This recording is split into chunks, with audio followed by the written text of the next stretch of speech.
Anong mensahe ang kailangang marinig ng mga Capricorn sa period na to? Pwedeng nangyayari na itong magiging reading o mangyayari pa lang. Kung hindi man para sa inyo, itong magiging reading, edi baka para sa someone na malapit sa inyo o kakilala nyo mismo. Baka may lumabas na gender mamaya. Gawin nyo na lang energy, masculine at feminine energy. Pwede rin naman na wag nyo nang pansinin ang gender. Hindi ko masasabi kung anong magiging reading, kung positive ba o negative. Depende sa kung anong mapipick up kong energy. Walang masama kung papanoorin ang sun, moon at rising sign. Kasi bakalin man sa mga yan ay mag-resonate na sa sitwasyon nyo. So, sa part na to, wala tayong description. Kasi, dalawa yung tao natin. So, pag ganyan, energy silang lahat.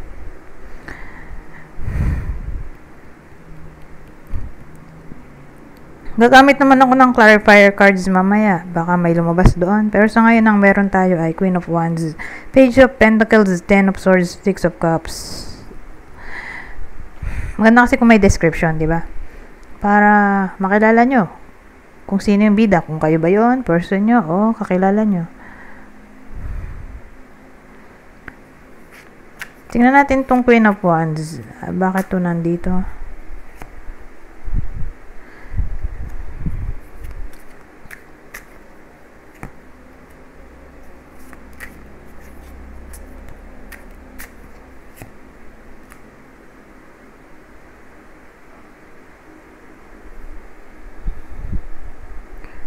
Queen of Wands, clarify ng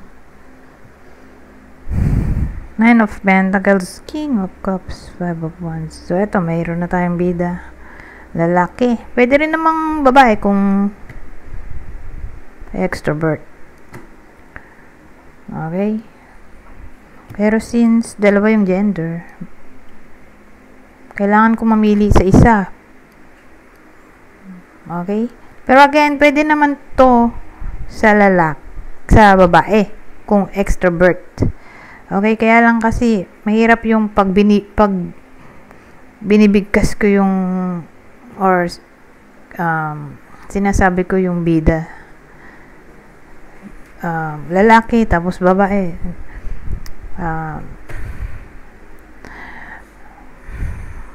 Tawag dito, natatamad akong sabihin ba yung babaeng part. So, focus na lang tayo dun sa lalaki. Pero again, pwede nga rin sa babae kung extrovert. Pwede rin naman na wag nyo na pansinin ang gender. Basta, ang bida dito in a relationship siya. Hindi siya kasal, wala ring anak. Okay?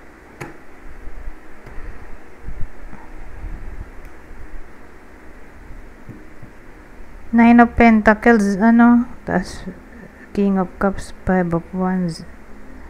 Nine of Pentacles, tapos Queen of Wands.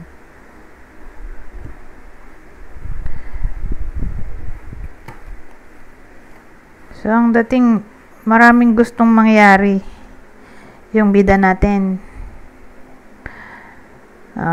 Nagiging matapang siya dito. Harapin ang mga pagsubok, lalo na kung may kinalaman sa work. Okay? Kasi parang may drama doon, or kung walang drama doon sa workplace ay may financial issues siya na gusto niyang ma-overcome.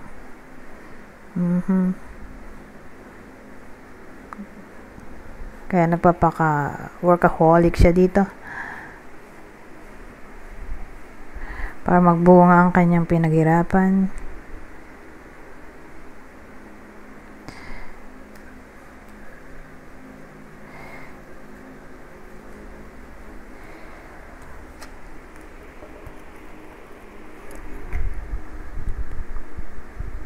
Pero ibang case, meron din siya mga goal na gustong mangyari. Kaya lang kasi may 5 of Wands tayo. Ito, oh. So, So, maaring may mga taong hadlang or humahadlang or sagabal kaya hindi niya agad makuha tong Nine of Pentacles.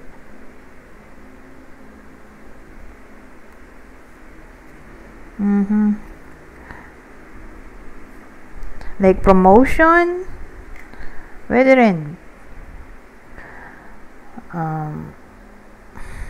Sabihin natin may mga gusto siyang bilhin, kaya lang may mga tao sa paligid niya na naiinggit, nagagalit pag may binibili. So, case to case basis actually.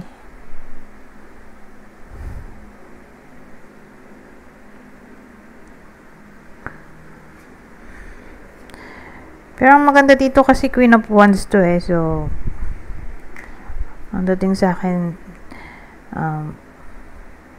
yung bida natin ay nagiging matapang harapin ang mga pagsubok.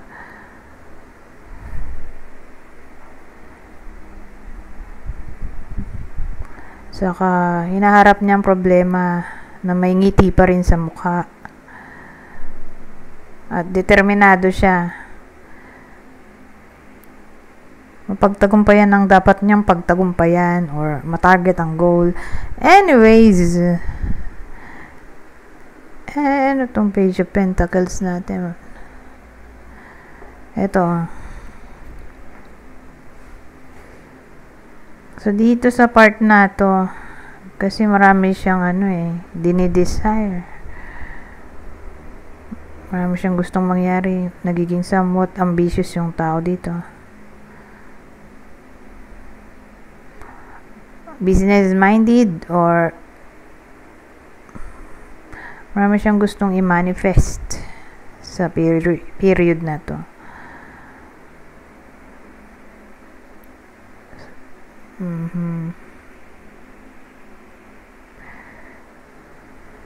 So again, malaki ang chance na maging hard worker yung tao dito sa period na to.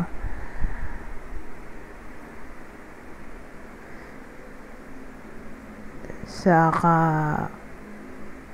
iba yung style niya tahimik lang siya.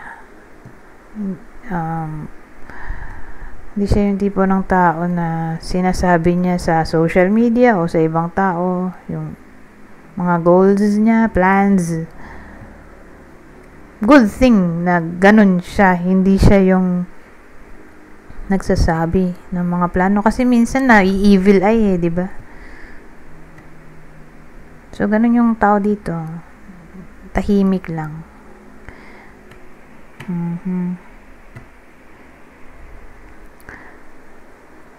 Saka at the same time, reliable. Ano itong Ten of Wands. Ano ba ito? Ten of Swords. Ito, clarify natin itong part na to.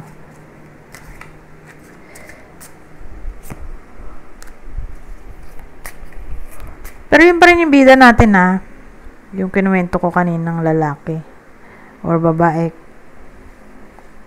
kung extrovert or pwedeng wag nyo nang pansinin ng gender for as long as tumatama naman sa inyo yung reading kasi wala pang lumalabas na kahit anong gender, so siya pa lang. So 10 Ten of Swords. Ten of Swords. Clarify ng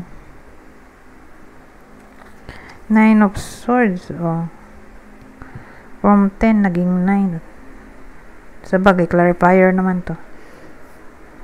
Ten of Swords clarify ng Nine of Swords, Two of Pentacles at Knight of Wands.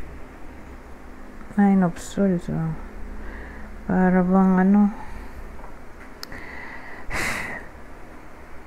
may poproblemahin ng iba sa inyo whether nangyayari na to o mangyayari pa lang kasi ang Ten of Swords ay pwede ring betrayal, crisis,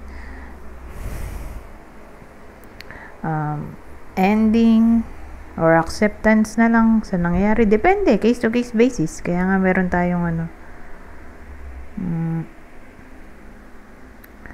Clarifier.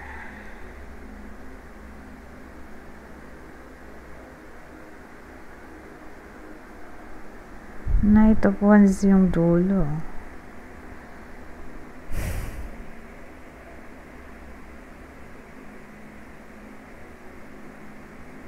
Knight of Wands. Ano to? So, dun sa Nine of Swords natin,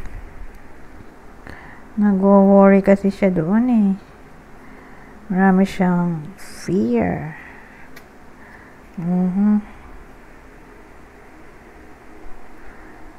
Ngayon,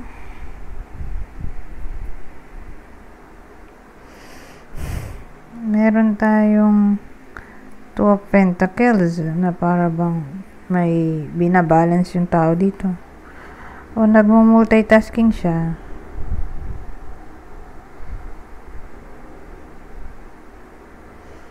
Ngayon, may Knight of Wands tayo.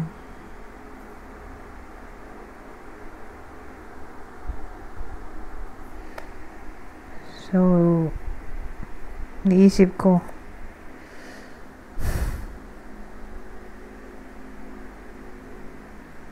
ano ba yung binabalance niya dito? Career ba yan o relationship?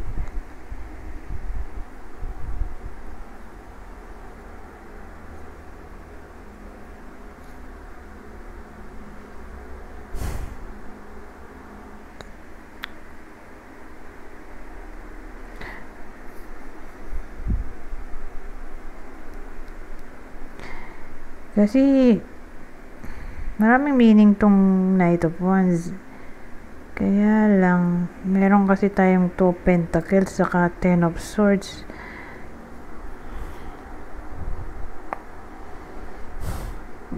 So, ang dating sa akin, relationship yung binabalance niya dito. Pero kung walang Knight of Wands, iba yung binabalance niya dyan. Maaaring iba. Career, friendship, o basta iba. Kasi partneran siya ng Knight of Wands na para bang nagiging somewhat adventurous yung tao. Mapusok, rebellious, unpredictable, fearless, daredevil. Tas Ten of Swords, pwede rin betrayal, backstabbing.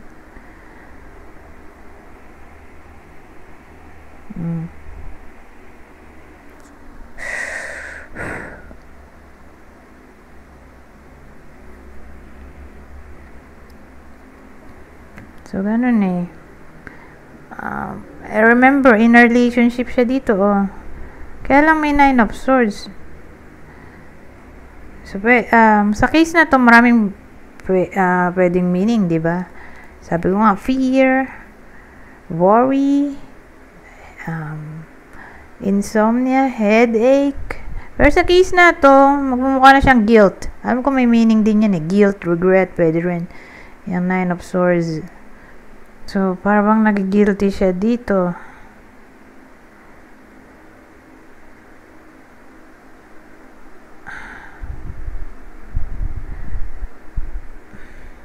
So, nagmukha na tong cheating, oh. Lalaki.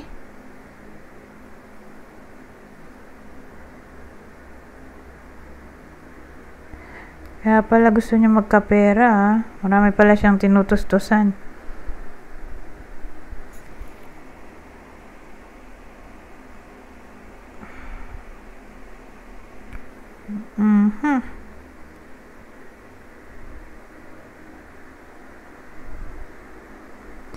Ngayon, Six of Cups to, oh. Tingnan natin, ano yan. Di ko akalain dun tayo papasok sa bandang huli. Sa cheating part.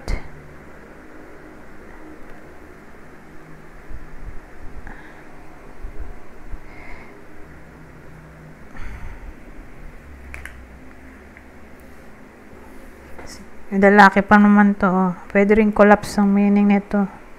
Nag-collapse ang relasyon siguro. Or feeling defeated. Pero sa case na to, mukha siyang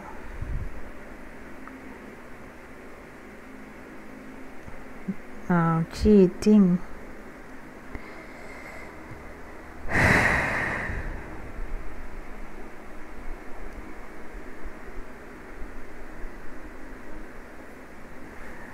Ayun, 6 of Cups. Ito, alamin din natin tong part na to. Mukhang di na tayo makakapaglagay ng ibang deck, oh.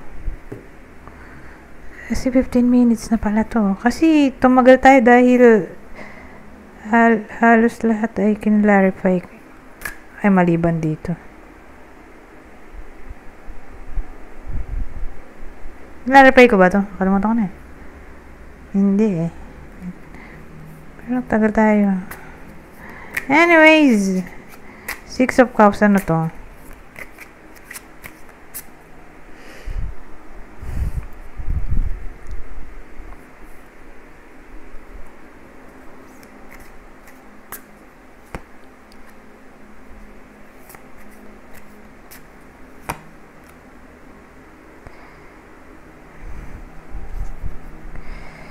So, whether nangyayari na to o mangyayari pa lang. Pero again,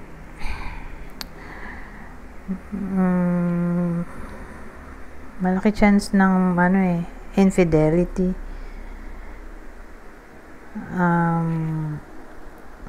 Ngayon, yung 6 of Cups natin, the Sun, the Magician, Page of Cups.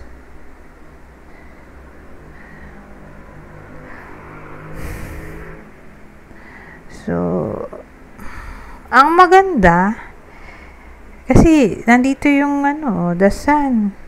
Susunugin niya yung negativity. Maganda rin nandito yung Magician na may kinalaman sa magic or pag-transform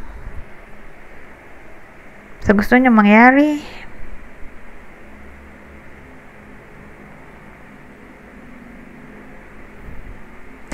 Ito, Page of Cups. So, pwedeng heart-to-heart conversation o pag-apologize. Di yung 6 of Cups natin, siya? Healing. So, malaki ang chance ng reconciliation dito sa part na to. Kasi, kung di pa alam ng original niya na nagloloko siya, maaring siya, yung lalaki magko-confess sa nangyari na yun nga di niya ginusto, na-develop lang siya, ganon. Example lang, ga-apologize siya sa nangyari, i-open up niya kung sakaling di pa alam nung original. Ngayon kung alam na nung original, di syempre mag-apologize siya kasi nga nadala siya ng tukso. Pero mahalaga malaki ang posibilidad ng reconciliation dahil sa dahil sa presence ng 6 of Cups dito.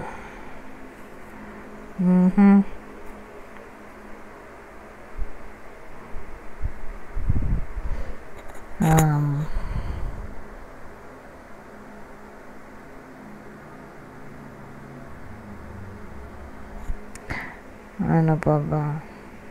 Since love reading naman to, maglalagay tayo ng clue. Okay? So, ito yung possible person o partner ang bida sa reading na to. Siyempre, yung bida ay Capricorn,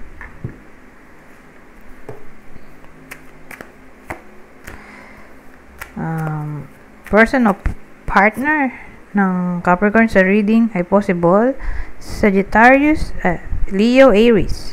Isa sa fire sign. Ito naman Pisces. At ang uli, Aquarius. Ngayon, kung hindi man para sa inyo itong reading, edi Baka para sa someone na malapit sa inyo, kakilala o idol, ito ang possible zodiac sign niya. Taurus, Leo, Cancer.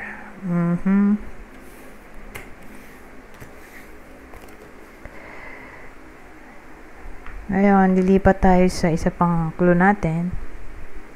Same instruction. Kung hindi man tumama sa inyo yung clue natin, di baka tumama dun sa person nyo, kakilala o idol. Ito ang possible zodiac sign niya. Zodiac sign niya. Ito ang possible clue. Tall. So, kunin nyo lang yung description na sa tingin nyo ay fit sa sitwasyon nyo o sa kakilala nyo. May someone na matangkad.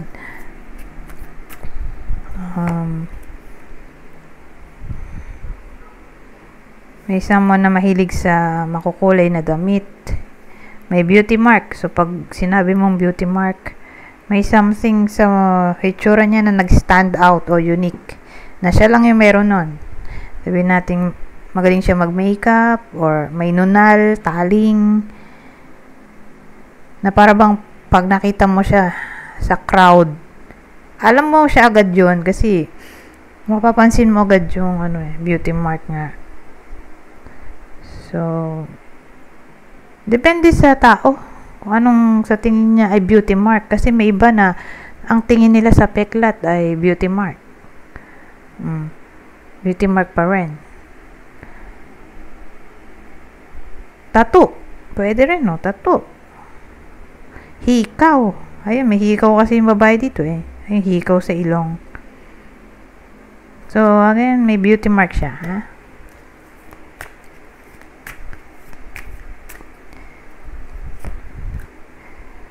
Sabihin natin pwede ring balat.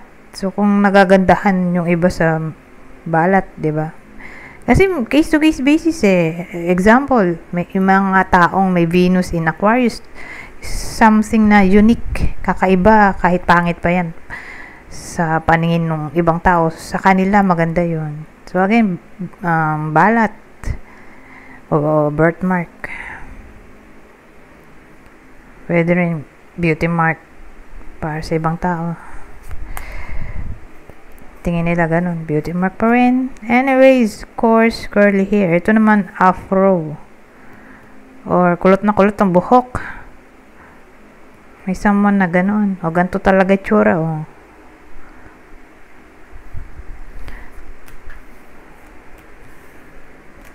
Anyways. Sige, magdagdag pa tayo. Ihabol ko to. Kasi bihira ko lang gamitin to. So, kung di ko to magagamit ngayon, matagal na panahon pa bago umulit to. Okay, so gamitin na rin natin. Ito nga rin, oh.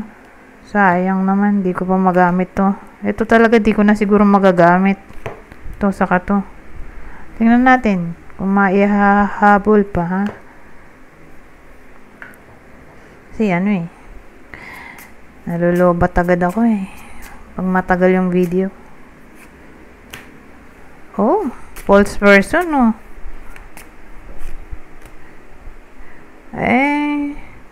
Pag ganito, mag-ingat. Mag-ingat sa kasama sa bahay. Whether kapamilya yan, roommate, kamag-anak, basta may someone ba na hindi mapagkakatiwalaan, probably babae. Kasi may false person tayo. So, pag ganyan, may tendency na malin lang yung iba sa inyo. Mauto. Or maloko.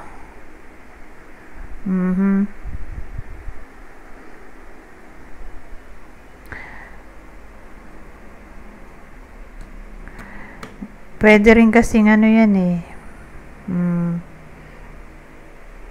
Tawag dito. May pagka narcissist, drama queen. Drama queen kasi babae ito eh. Drama queen. manipulator, chismosa, troublemaker,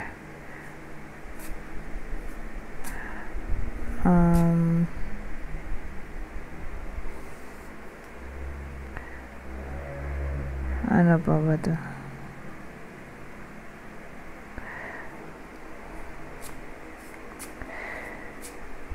O, yun na lang. Ano may isip eh. So, again, pwedeng kapitbahay din. Isa rin yun, ha. Kasama sa loob ng bahay or sa labas ng bahay, kapitbahay.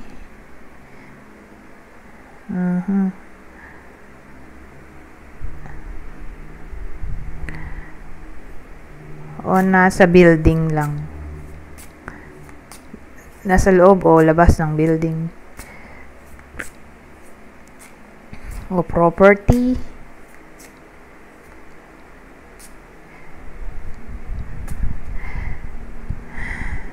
Anyways. Ay. Oh, tanggalin na natin to. Hindi pa tayo sa susunod. Eto. Para magamit natin to. Kasi matagal-tagal nga na panahon bago to umulit. Ilagay na rin natin wisdom, power. Parang knowledge is power, pero this time wisdom is power. So sa madaling salita, may mga lesson na matutunan ng iba sa inyo sa period na to, at yun ay magsisilbing wisdom ng iba sa inyo sa future ba. So pag ganon,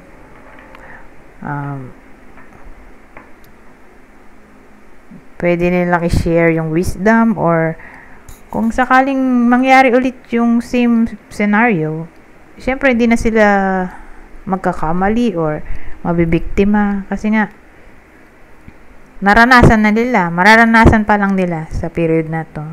Kasi may lesson nga na maaaring matutunan yung iba sa inyo na magsisilbing wisdom sa future.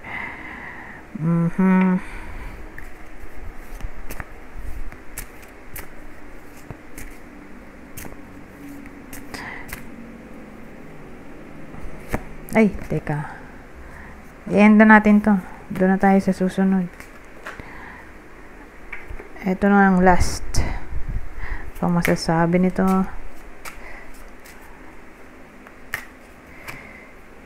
Oh, house na naman.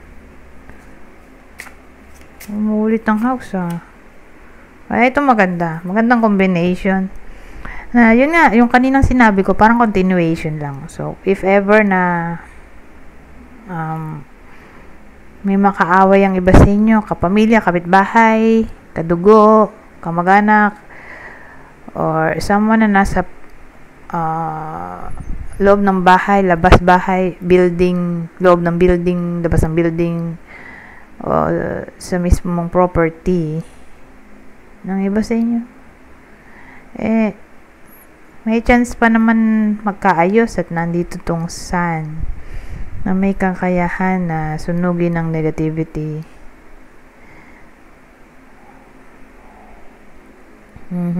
Ngayon, kung di natin ididikit yung keeper sa Lenormand, ito Lenormand, ito keeper to So, kung di natin didikit yun, yung ganong scenario, at stick tayo dito sa Lenormand. So, maaring magbakasyon yung iba sa inyo. Whether kayo yung magbakasyon sa hometown nyo, or may kapamilya kayo or ka-hometown na bibisita sa iba sa inyo, or makikita nyo somewhere. Kasi vacation ay posible dito.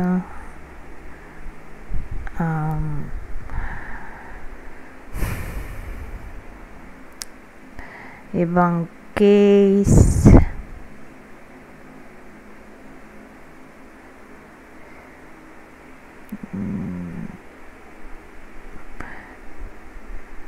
may chance ba na makapag-relax yung iba sa inyo?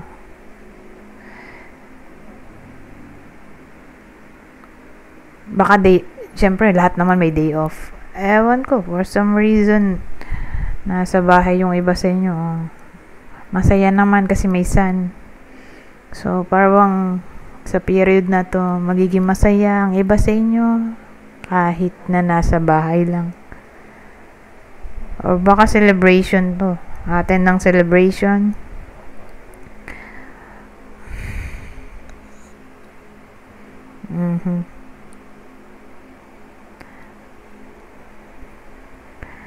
May celebration maring mangyari. Whether kayo yung a-attend or may mag-celebrate sa bahay ng iba sa inyo. Kasi parang gathering na to. Pwede rin gathering to ng magkakapamilya, magkadugo, o anyone na malapit sa puso ng iba sa inyo, like dating ka-workmate, dating kaibigan, dating ka-schoolmate, reunion meeting, gathering.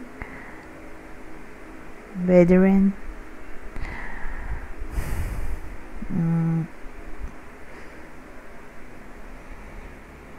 May iba sa inyo na maghahanap or pupunta sa mismong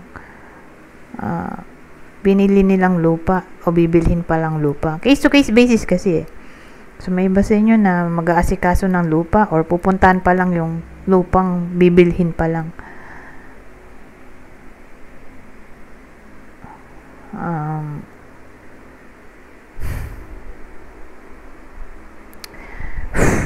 Ano pa ba?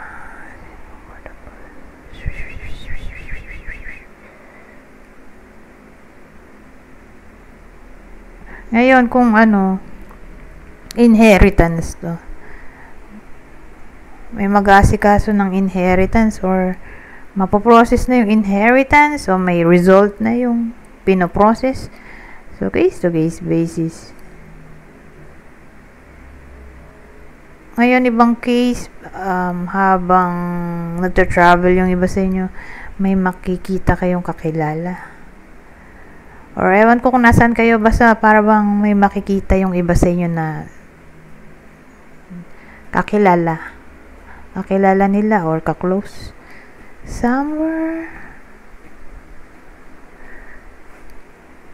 Ay, ilang minuto na to? 32 na pala. Diyos ko, hindi ko na namalayan ng oras. Anyways, hanggang dito na lang. Goodbye for now.